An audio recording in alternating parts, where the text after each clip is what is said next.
Alors nous sommes toujours dans le bassin du commerce et dans la manage, enfin ce qui s'occupe de mettre les bateaux, de les maintenir, hein, qui ne bougent pas. Voilà, là on a une chaîne, là on voit la grosseur de la chaîne, qui n'est pas spécialement ancienne, mais on voit la grandeur de la chaîne. Alors là on voit, il y a une inscription, on va essayer d'en trouver un où c'est mieux inscrit, mais voilà, on voit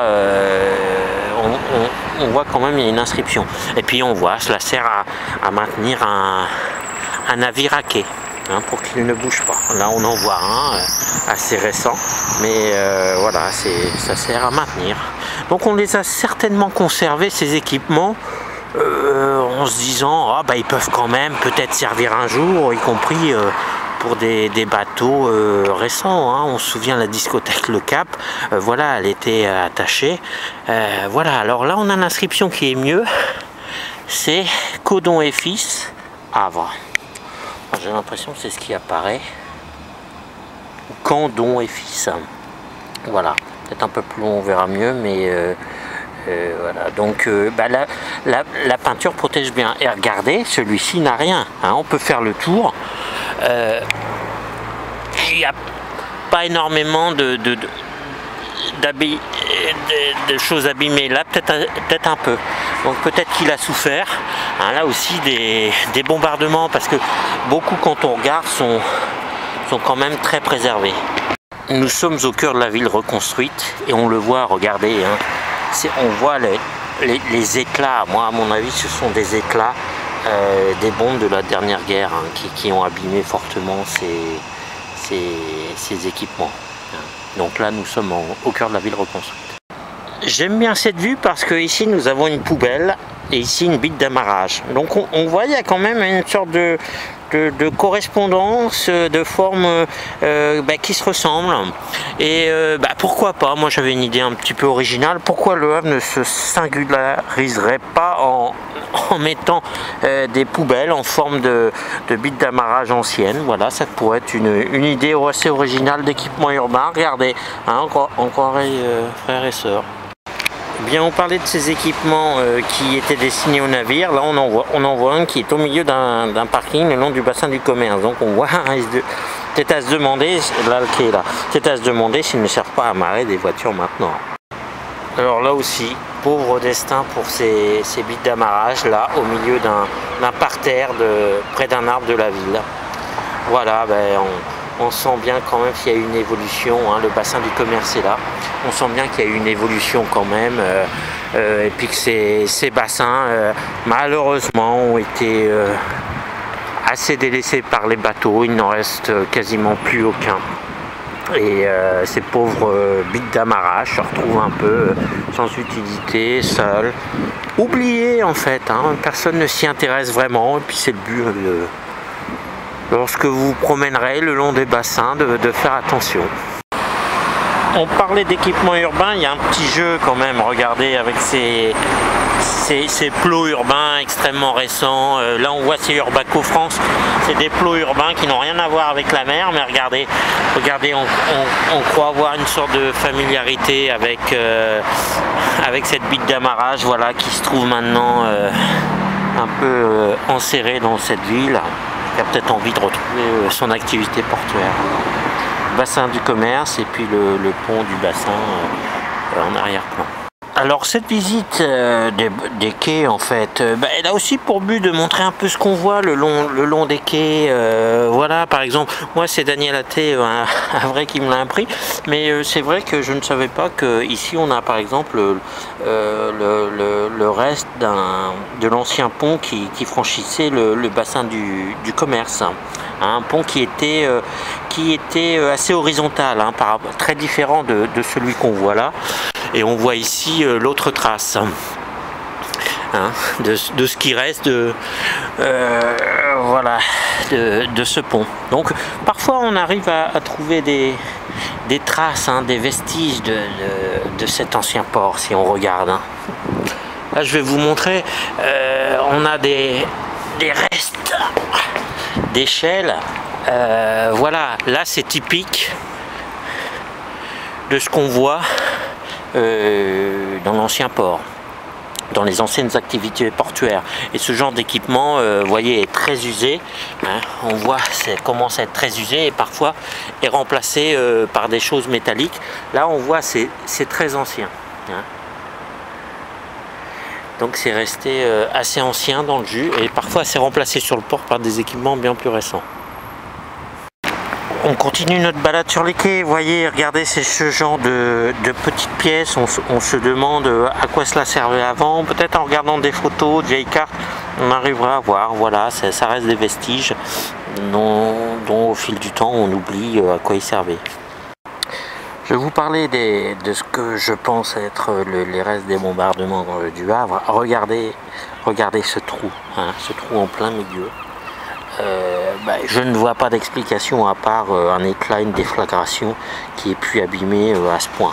Bon, peut-être un spécialiste de la question des matériaux pourrait peut-être donner son avis, mais là on a l'impression de restes de la guerre en plein milieu de la ville. C'est vraiment ce qu'on ressent. Alors après, est-ce que c'est une erreur? Bon, c'est jusqu'à preuve du contraire. Enfin, il faudrait creuser le sujet par un spécialiste des matériaux, mais voilà, c'est quand même marque de violence.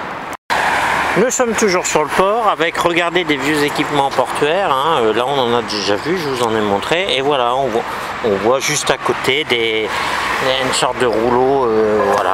Il faudrait trouver la signification, à quoi cela servait. Peut-être en demandant à des vieux marins. Ils pourront peut-être nous dire. Et là, on voit le siège du port autonome du Havre. On voit des petits équipements, mais qui me paraissent bien récents, qui me font penser à ceux qu'on a vus tout à l'heure, mais en modèle réduit. Regardez, ils sont minuscules. Ce sont à peu près les mêmes que ceux qu'on a vus Ketsu Tom, mais en très très grand format. Là, ils sont minuscules, c'est des modèles réduits. Nous avons un petit modèle réduit et nous voyons ce qui est assez intéressant, une indication 0. Donc là, ce sont des vieilles indications du port et on voit, alors un peu plus loin, on peut voir, il y a d'autres indications aussi. Il y avait quand même certaines indications chiffrées le long du port.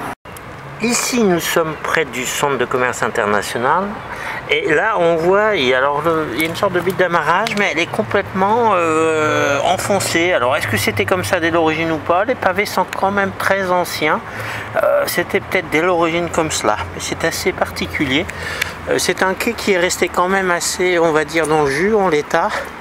Voilà, et on voit, il y a des équipements assez étranges. Là, par exemple, celui-ci, on ne sait pas trop. C'est une des seules formes que j'ai vues de ce genre-là. Il y a dû y avoir une partie enlevée, ou on ne sait pas trop, à moins que ce soit d'origine.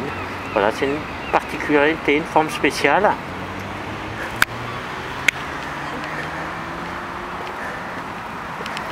Voilà, et là on voit un équipement qui n'a pas été refait depuis longtemps. Hein. On voit il y a certains équipements, certaines bites qui ont été repeintes récemment, il y a quelques années, puis d'autres voilà, qui sont vraiment restées plutôt mal entretenues. Peut-être parce qu'elles servent moins. Hein. Ici, on voit une bite d'amarrage et on en voit beaucoup dans le port avec un numéro. Et on a vu par rapport à d'autres qui n'ont pas de numéro. Donc, cela indique peut-être voilà, une numérotation interne au port qui permettait de se repérer. Mais toutes n'en ont pas. Alors, ça permet peut-être de dater entre celles qui en ont, celles qui n'en ont pas, à quelle époque cela a été repeint. Voilà, mais sur l'ensemble du port, on voit souvent tout de même le numéro.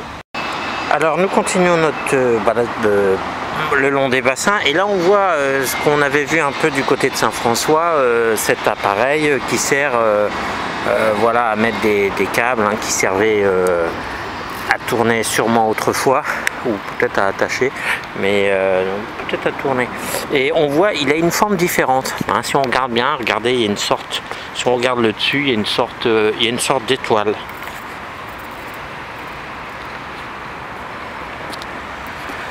Donc ce sont des équipements qui sont restés en l'état, hein, qui marquent quand même l'ancienneté du port. Tout à l'heure, vous avez vu une échelle qui était assez ancienne. Maintenant, c'est ce type d'échelle qu'on met, hein, qui est nettement plus récente. Voilà, regardez. Ça fait quelques années seulement que ce genre d'échelle est installé. Elle n'équipe pas encore tout le port. Moi, je vous incite vraiment à aller voir les anciennes échelles, en étant extrêmement prudent, évidemment. Mais regardez, ce sont les nouvelles. Voilà, il y a les vieux anneaux disparaissent. Alors nous sommes arrivés près de l'ICEL, l'école d'ingénieurs, et on voit, vous voyez, ça c'est un vieil équipement. Sur les autres qu'on a vus, il n'y avait aucun numéro, hein, aucun chiffre, tandis qu'ici vous voyez 160. Donc il y a eu une époque où il y a eu une numérotation, c'est sûrement une époque assez récente où voilà, on a utilisé, enfin, quand je dis récent, ça doit être au milieu du XXe siècle, hein, je pense. On a une fourchette du milieu du XXe siècle qu'on a vu ce genre d'équipement. Alors pour en rester avec ces particularités de numérotation, là on voit c'est carrément sur la bite d'amarrage que ça a été fait. Parfois c'est au milieu. Enfin, il y a vraiment des petites différences, des petites nuances, mais celui qui s'intéresse à la question aime bien ce genre de petits détails. Hein, vous voyez, regardez, même le long du quai, hein, si vous regardez là aussi, hein, il y a un numéro ici, c'est 208, hein, et on voit ça a été inscrit sur le quai. Nous sommes en 2015, peut-être qu'en 2030 il n'y aura plus rien. Donc voilà, ce sont des petites marques, mais ça montre quand même le port à quoi il ressemblait. Puisque nous sommes sur les quais, j'aurais pu vous le montrer dès le départ, dès le sémaphore, mais regardez, hein, notre balade le long des quais, regardez, là il y a une sorte de petite crevasse, de petites gouttières, ça se voit pas trop, mais le long du quai, pour aller jusqu'à l'eau. Hein, voilà, alors c'était certainement pour évacuer les eaux usées, enfin, peut-être quand il y avait trop d'eau, et si on voit sur certains quais, il y a un trou dans le quai pour laisser passer l'eau. On continue avec la numérotation, là on est toujours au bassin Vauban. Alors le 299 est là, on le voit ici, il est 299, et on voit 300, alors là c'est écrit en rose. De manière certainement beaucoup plus récente, voilà, donc on voit la numérotation le long du quai. Nous avons continué notre périple et nous sommes maintenant près de la chambre de commerce et d'industrie. Alors, nous en voyons un équipement, une bite d'amarrage, très loin du bassin. Alors pourquoi? Regardez, il n'y a absolument rien autour, le bassin est nettement plus loin. Et regardez, on voit des restes de quai ici. En plein milieu de la ville. Eh bien parce que le bassin a été totalement comblé dans ce secteur là pour laisser la place à ce bâtiment. Par contre, pourquoi pas, on a laissé la place des quais, hein. On voit l'ancienne place des quais. Maintenant c'est une rue, regardez, c'est une rue avec des véhicules. Regardez, là on se croirait près de la mer, et regardez, c'est un bâtiment. Bon, c'est un peu original. C'était pour montrer l'évolution et puis que ce genre d'équipement, regardez, bah là aussi on voit marquise avec une date 1885, hein, on a la date 1885, vous vous rendez compte, ça fait 130 ans qu'il a été construit cet équipement. Regardez dans quel état il est absolument impeccable. Voilà, donc regardez, là c'était, on marche dans une rue, maintenant une sorte de rue, alors qu'avant c'était le bassin qui était là, la place des plantes. Vous voyez, c'était la place des bateaux. Puis même le but de cette vidéo, c'est de vous donner l'intérêt, le goût pour ce qui est porteur, et puis même au 21e siècle on peut encore trouver des traces. Regardez par terre, voilà, il y a quand même des traces métalliques, donc il faudrait retrouver sur les photos à quoi ça correspondait. Et celui qui s'intéresse un peu à sa ville peut trouver encore des éléments qui lui donnent envie de s'intéresser à l'histoire portuaire. Voilà, et puis le but de cette vidéo, c'était en fait de montrer que ils sont une marque de l'histoire. Ils ont connu les voiliers, les vapeurs, hein, toute l'évolution maritime, et ils sont restés intacts. Voilà, ils ont connu les bombardements, hein, ils emportent aussi les marques, hein, vous ferez attention. Du côté du quartier de l'Eure, c'est le plus frappant, hein, vous irez peut-être voir, il faut laisser quand même la découverte pour tous, voilà, il faut regarder ces traces, voilà, qui marquent l'histoire de la ville. Regardez, nous sommes en plein cœur de la ville, avec toujours ces traces de quai en plein milieu. Alors maintenant, je vais vous présenter la façon dont est composé un bollard. Voilà, c'est un bonus pour terminer. Alors ici, c'est assez rare pour être signalé. C'est une bite d'amarrage qu'on a enlevée, et voilà, on la voit dans son bloc. On voit la base qui est rectangulaire, hein, on la voit bien ici. Regardez, hein. Donc ça, on ne le voit pas sur le quai en général, donc on voit à quoi cela ressemble.